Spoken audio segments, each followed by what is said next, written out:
Hi, today is 21 of June 2022 और आज हम स्टार्ट करते हैं द हिंदू का डेली न्यूज़ एनालिसिस। तो इस सीरीज़ में हम वो टॉपिक को पिक करेंगे जो कि एग्ज़ाम पॉइंट ऑफ व्यू से बहुत ज़्यादा इंपॉर्टेंट है। सो हमारा मोस्टली फोकस रहेगा UPSC, state public service commission, right. और जितने भी रिलेवेंट गवर्नमेंट एग्ज़ाम्स है उसमें भी आपका ये डेली न्यूज़ एनालिसिस रिलेटेड जो भी क्वेश्चंस आंसर्स किए जाएंगे और जो भी एनालिसिस होगा वो बहुत ज़्यादा रेलेवेंट होगा। तो आइए स्टार्ट करते हैं। सो लेट हम क्या करते हैं, पेपर को एक बार ग्लांस कर लेते हैं कि जो जो हमें हमारा इम्पॉर्टेंट टॉपिक है जो एग्ज़ाम के सिलेबस के पॉइंट ऑफ व्यू से जो हमारा रिलेवेंट है उसको हम लोग देख लेते हैं। तो सबसे पहला है हमारा कि first set of Agniveers will join service in June 2023 says army. ठीक है, तो इसके बारे में ये हमारा एक इम्पॉर्टेंट यहाँ पे टॉपिक है। तो हम लोग पहले टॉपिक को ग्लांस कर लेते हैं। Okay, this one is important. उसके बाद नेक्स्ट इम्पॉर्टेंट टॉपिक हमारा है, नेक्स्ट इम्पॉर्टेंट टॉपिक है द हिंदू का Then our next important news is this one, Kerala to give maximum water to Tamil Nadu. So there is another one. Again, there is one news, rare dragonfly spotted in Kerala for the first time. Okay, this is editorial. So editorial हम basically next video में हम इसको cover up करेंगे, जितने editorials और ओपीईडी रहेंगे जो भी। ठीक है, क्योंकि नहीं तो वीडियोस बहुत ही ज़्यादा लंबा हो जाएगा हमारा। ठीक है, तो इसमें सारे इंपॉर्टेंट जो भी न्यूज़ है उसको हम लोग कवर अप करने वाले हैं। सो एक ये है हमारा ई सल्वाडोर बिटकॉइन बिट, ये इंपॉर्टेंट है हमारे एग्ज़ाम पॉइंट ऑफ व्यू से।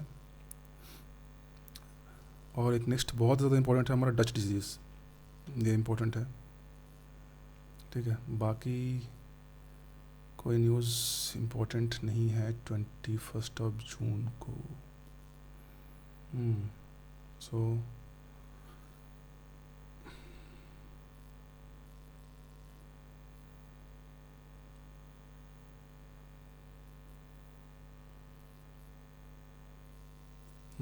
यहाँ पे एक guerrilla leader Petro elected Colombia's president, ये भी थोड़ा बहुत इंपॉर्टेंट है हमारे लिए, वन लाइनर क्वेश्चन है।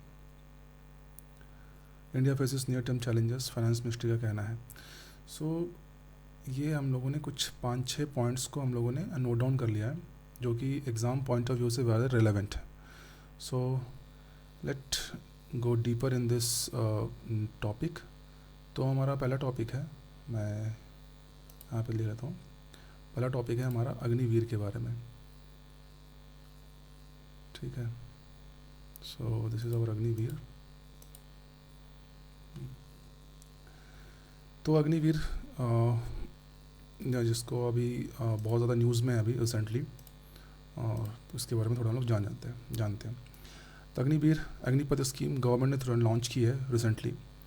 तो ये बेसिकली क्या है, बेसिकली ये आपको क्या कर रहा है, ये एकमात्र चैनल है अगर आपको मिलिट्री में जाना है, ठीक है, जो कि बिलो कमीशन ऑफिसर होने चाहिए। कमीशन ऑफिसर के लिए एनडीए है, ऑलरेडी है। ठीक है, जो बिलो कमीशन ऑफिसर होते हैं उनमें अगर मिलिट्री में जाना है उनको, ठीक है, तो उनके लिए एकमात्र ये चैनल है आपका अग्निपथ स्कीम, गवर्नमेंट ने लेके आई है। ये तीनों के लिए है, आर्मी, नेवी और एयरफोर्स, तीनों जो हमारे डिफेंस है उन तीनों में रिक्वायरमेंट होगी हमारी, तो अग्निपथ स्कीम के थ्रू होगी। ठीक है, तो इसका ड्यूरेशन है 4 साल, मैक्सिमम ड्यूरेशन इसका 4 साल है, जिसमें 6 मंथ की ट्रेनिंग दिया जाएगा और 3.5 साल का हमारा डिप्लॉयमेंट होगा इसमें, और इसका रिक्रूटमेंट हर साल में 2 बार होती है। ठीक है, तो ये भी हमको जानना ज़रूरी है कि इसका रिक्रूटमेंट हर साल में 2 बार होती है।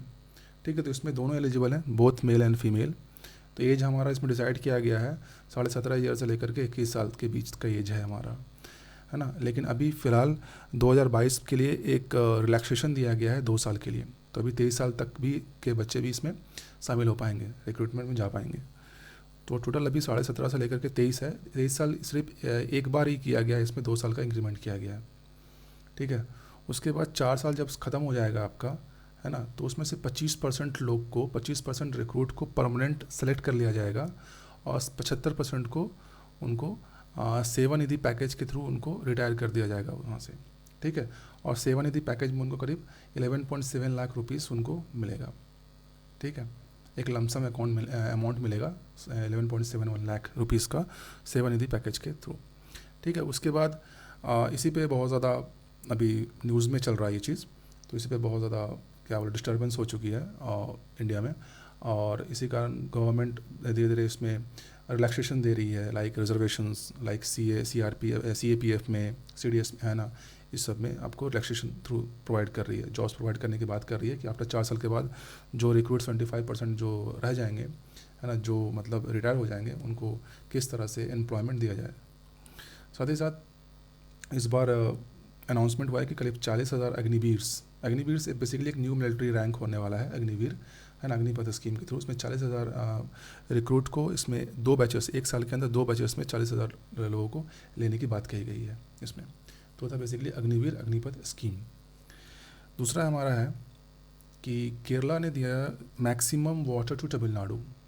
केरला बोल रहा है कि मैक्सिमम वाटर देने वाले हैं तमिलनाडु को, ठीक है। तो किस नदी के थ्रू देने वाले हैं? सिरुवनी रिवर की बात कर रहे हैं हम लोग। तो सिरुवनी रिवर बेसिकली आपका कोयम्बटूर सिटी जो तमिलनाडु में पड़ता है उसके नियर में है, और सिरुवनी रिवर आपका भवानी रिवर का ट्रिब्यूटरी है। तो this is the tributary of, है ना, भवानी रिवर।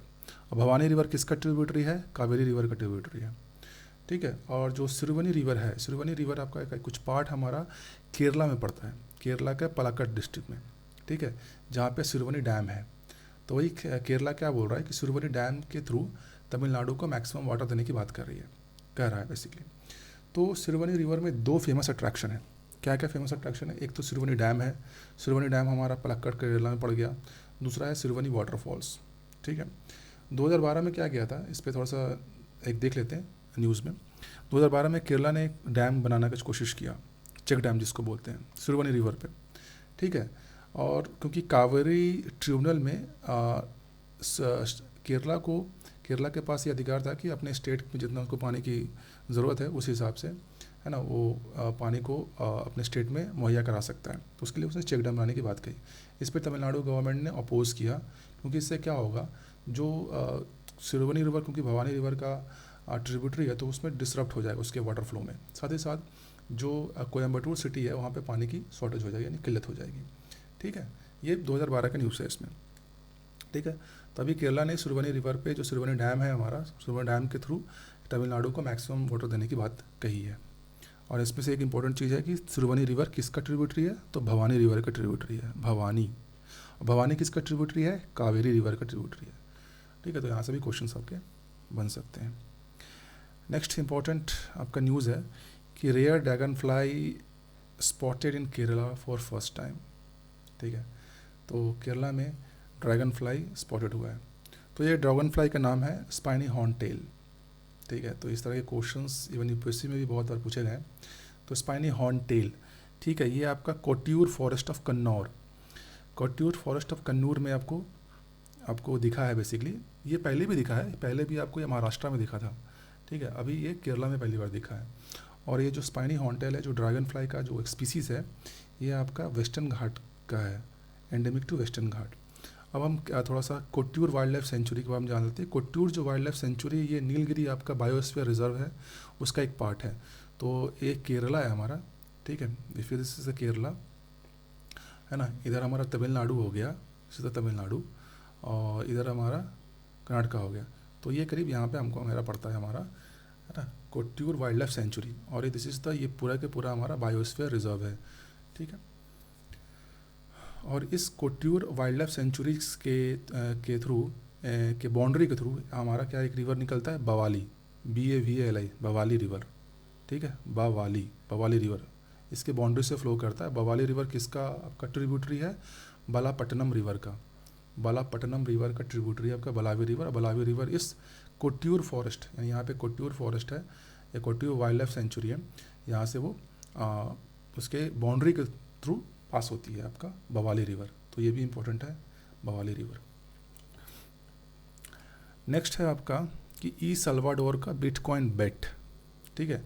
तो ई सल्वाडोर के जो प्रेसिडेंट हैं उनका नाम है नायब बुकेले, ठीक है, नायब बुकेले कभी कभी पूछ देता है कि नाइब के लिए कहाँ के प्रेसिडेंट हैं, तो ये है ई सल्वाडोर, है ना। तो ये सेंट्रल अमेरिका में पड़ता है ई सल्वाडोर, ये आपको पड़ेगा ई सल्वाडोर। तो ये है आपका, ये जो एरिया है हमारा सेंट्रल अमेरिका का एरिया है, इसमें आपको ई सल्वाडोर यहाँ पे पड़ा, एल सल्वाडोर। और इसको जो कंट्रीज इसको एनसर्कल कौन कौन कर रही है, ग्वाटेमाला, ठीक है, यहाँ पे ग्वाटेमाला हो गया और यहाँ पे हो गया हॉन्डुरास। तो ये ग्वाटेमाला हो गया, यहाँ पे हो गया, यहाँ पे हॉन्डुरास, और इधर आपका पैसिफिक ओशंस हो गए, यहाँ पे हमारे ओशंस हो गए, है ना, पैसिफिक ओशंस, पी ओशंस में लिख लेता हूँ, या पैसिफिक ही लिख लेता हूँ यहाँ पे, पैसिफिक ओशंस। और यहाँ पे कौन है, ग्वाटेमाला, हॉन्डुरास। कभी कभी पूछ जाता है कि सल्वाडोर को कौन कौन से कंट्री उसको एनसर्कल करे, तो ग्वाटेमाला एंड हॉन्डुरास, और इसके प्रेसिडेंट है नायब बुकेले। तो क्यों इतना न्यूज़ में था बेसिकली, क्योंकि सल्वाडोर वो पहला कंट्री है जिसने बिटकॉइन को ऑब्वियसली अपना ऑफिशियल करेंसी घोषित किया था, ठीक है। तो इसने ऑफिशियल करेंसी घोषित किया था बिटकॉइन को, है ना, ई सल्वाडोर ने। क्यों अभी न्यूज़ में, क्योंकि बिटकॉइन क्रैश हो गया है, ठीक है। पहले जो बिटकॉइन का जो था $69,000 था, अभी चल रहा है $20,000 पे, जो क्रैश हुआ।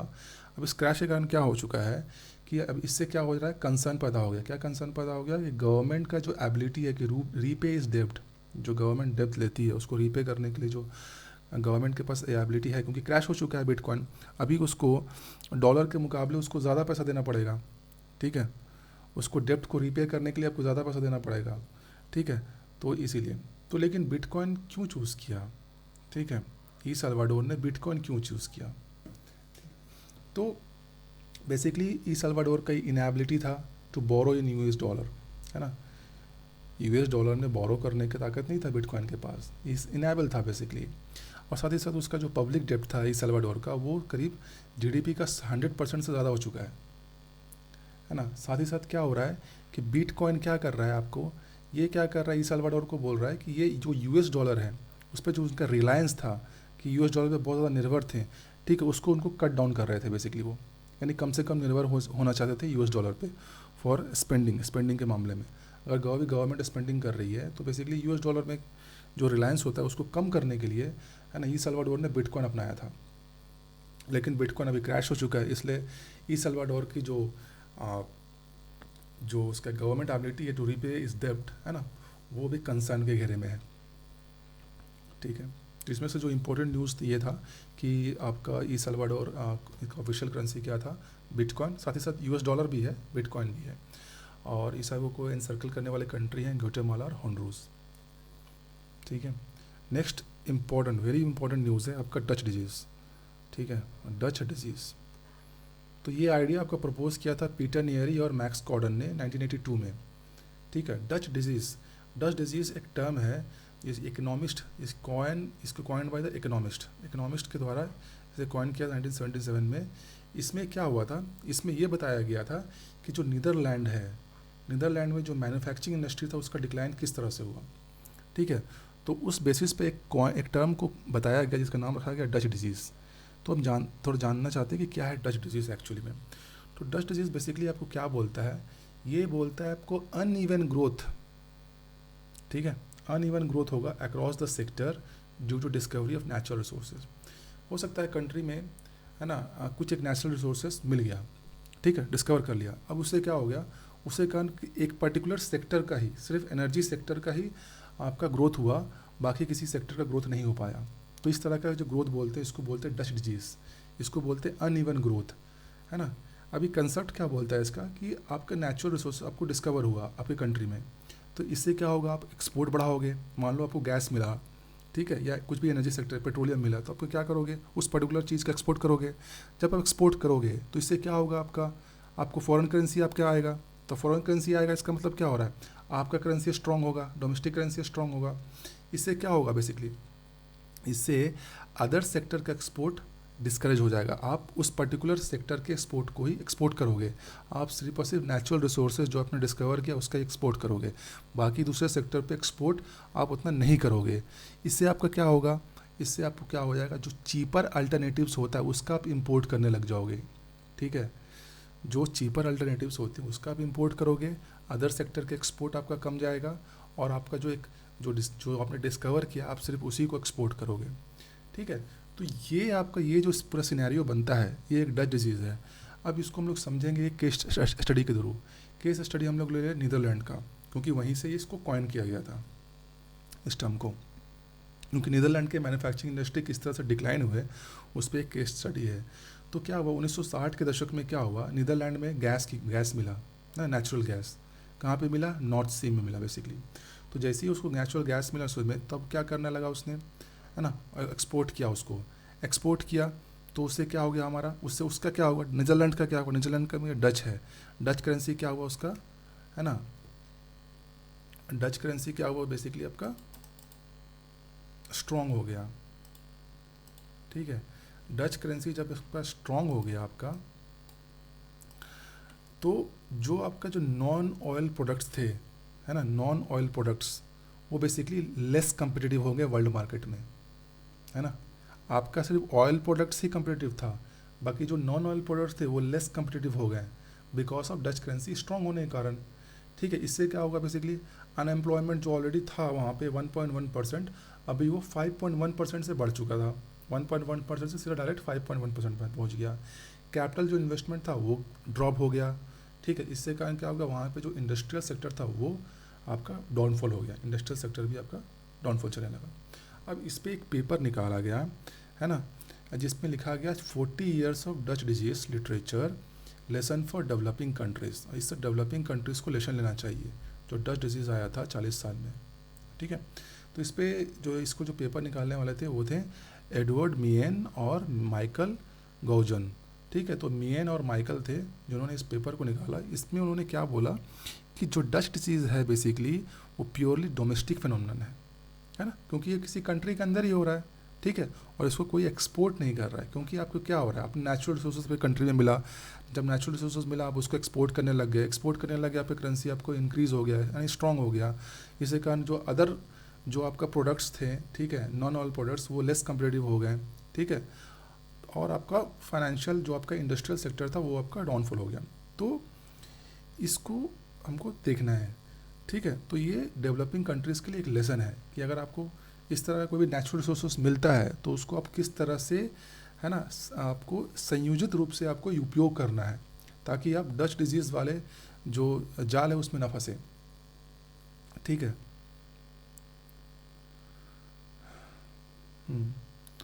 अब इसका जो मॉडल है बेसिकली, मॉडल क्या बोल रहा है आपका, ये जो मियन एंड माइकल ने जो मॉडल दिया, इनमें मॉडल में क्या बोलता है, spending and resource movement effects, मैंने किस तरह से आप स्पेंड करोगे और किस तरह से आप रिसोर्सों का मूवमेंट करोगे और इन सब का क्या इफेक्ट पड़ेगा आपके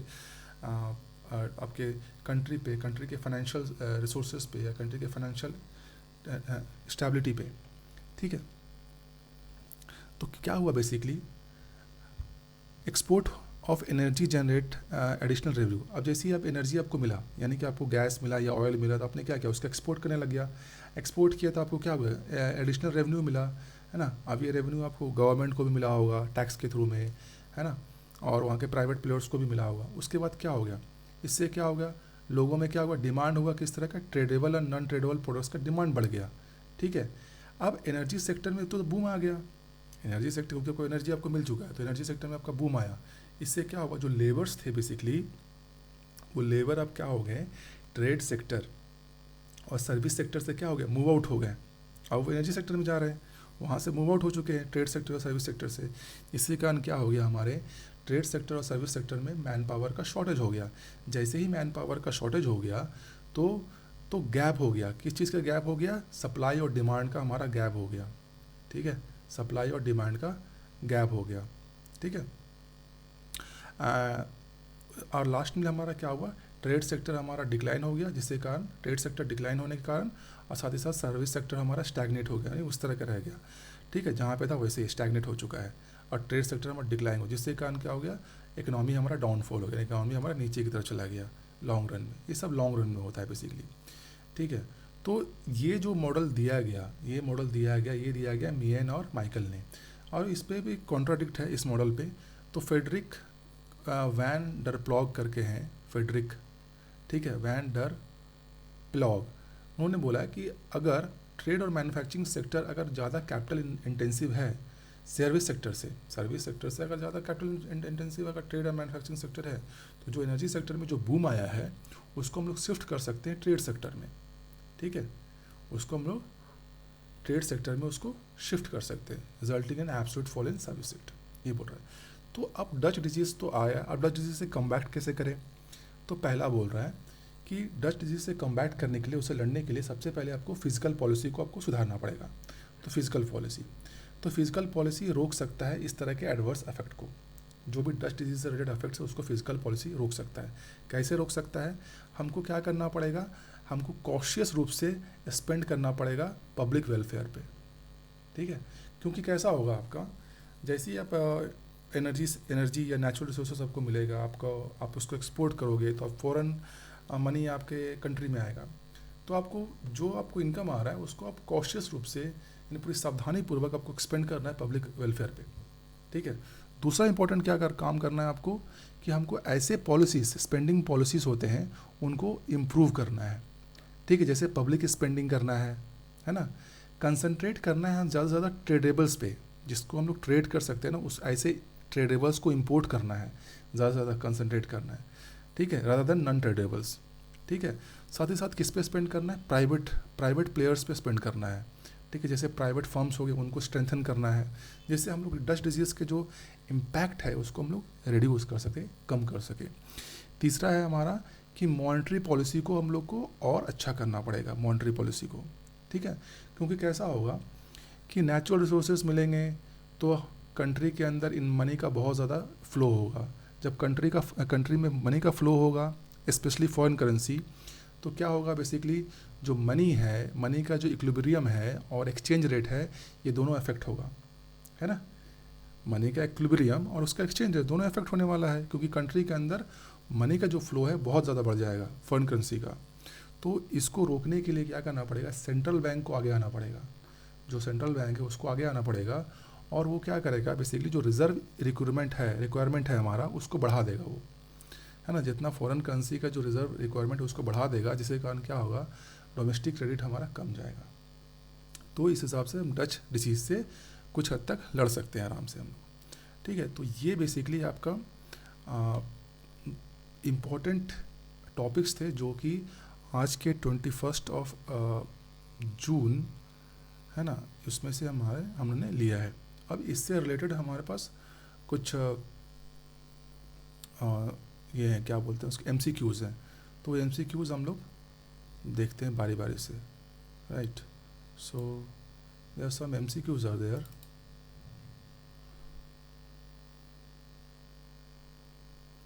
right, so this MCQs are basically it helpful for the UPSC, state public service commission, है ना। तो हम लोग देखते हैं कि MCQs, right, try to solve this thing. तो consider the following statement about the newly launched Agnipath scheme, ठीक है। तो अग्निपथ स्कीम है, उसके बारे में यहाँ पे बताया गया है कि अग्निपथ स्कीम के बारे में। तो क्या है, it is the only channel where recruits below commission officers are entered in military, ठीक है। क्या ये एकमात्र चैनल है जहाँ पर recruit below commission officer entered in the military? तो ये अपने आप में एक ट्रू स्टेटमेंट है, ठीक है। तो ये अपने आप में एक ट्रू स्टेटमेंट है, ठीक है। तो ये अपने आप में एक ट्रू स्टेटमेंट है। Duration of this scheme is minimum 4 years, नहीं, ये गलत स्टेटमेंट है, क्योंकि इस स्कीम का ड्यूरेशन मैक्सिमम 4 years है, मिनिमम गलत है।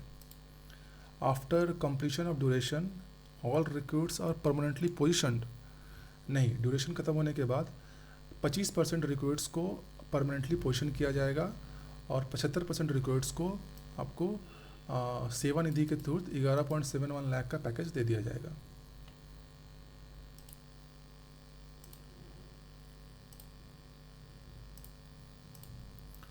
ठीक है, तो अग्निपथ स्कीम के बारे में हम लोग देख रहे थे।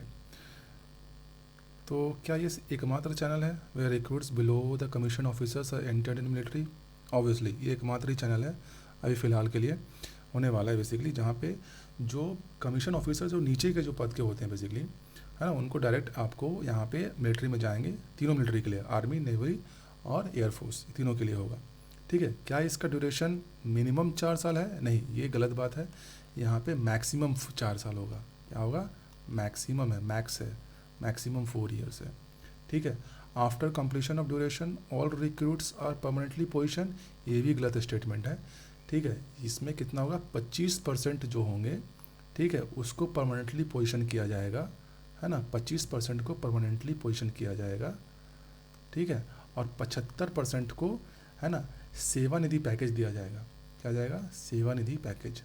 सेवानिधि पैकेज। सेवानिधि पैकेज कितने का दिया जाएगा? 11.71 लाख, ठीक है, ये आपका लमसम अमाउंट दे दिया जाएगा उनको, ठीक है। तो एज पर दे, तो ये वाली सही है, ये स्टेटमेंट सही है, तो पहला सही है, बाकी 2 और 3 गलत स्टेटमेंट है, तो ये होगा राइट। दूसरा है आपका, सेकंड है आपका सिरुवनी रिवर। तो सिरुवनी रिवर किसका ट्रिब्यूटरी है? तो सिरुवनी रिवर है आपका भवानी रिवर का ट्रिब्यूटरी, ठीक है, सिरुवनी रिवर भवानी रिवर का ट्रिब्यूटरी है। तो सिरुवनी रिवर कहाँ पे है? बेसिकली ये आपका नियर टू कोयम्बटूर, है ना, नियर टू कोयम्बटूर।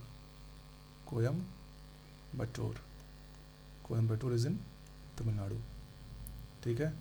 और सिरुवनी रिवर का एक पार्ट है, कुछ पार्ट आपका पड़ता है आपका पलाक्कड़ डिस्ट्रिक्ट में, पलाक्कड़ डिस्ट्रिक्ट, और पलाक्कड़ डिस्ट्रिक्ट है आपका केरल में, ठीक है, पलाक्कड़ डिस्ट्रिक्ट है आपका केरल में। और यहीं पर है सिरुवनी डैम, वनी, है ना, डैम, ठीक है। और सिरुवनी डैम के through Kerala government, Tamil Nadu government को, है ना, पानी मुहैया कराती है फॉर द कोयम्बटूर सिटी, क्योंकि वहाँ पे पानी की किल्लत ना हो जाए उसके लिए, ठीक है। और बेसिकली सिरुवनी रिवर किसकी ट्रिब्यूटरी है? भवानी रिवर। और भवानी रिवर किसकी ट्रिब्यूटरी है? कावेरी रिवर की। स्पाइनी हॉर्नटेल, ठीक है, spiny हॉर्नटेल recently seen in news are endemic to western ghats, are found recently in Kottiyoor forest, belong to the species of what?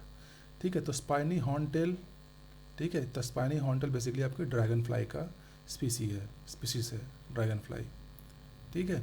ये बेसिकली अभी आपको केरल के आपके कोट्यूर फॉरेस्ट में आपको दिखाई दिया इसने, और ये वेस्टर्न घाट्स के एंडेमिक है बेसिकली, है ना।